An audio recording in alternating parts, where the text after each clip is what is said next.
రామ చక్కని సీతకి అరచేత గోరింట ఇంత చక్కని చుక్కకి ఇంక ఎవరు మొగుడంట. రామ చక్కని సీతకి ఉడత వీపున వేలు విడిచిన పుడమి అల్లుడు రాముడే,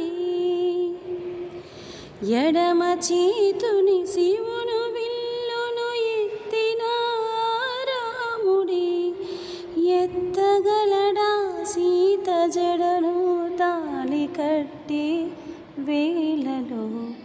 రామ చక్కని సీతకి అరచేత గోరింట ఇంత చక్కని చుక్కకి ఇంక ఎవరు మొగుడంట. రామ చక్కని సీతకి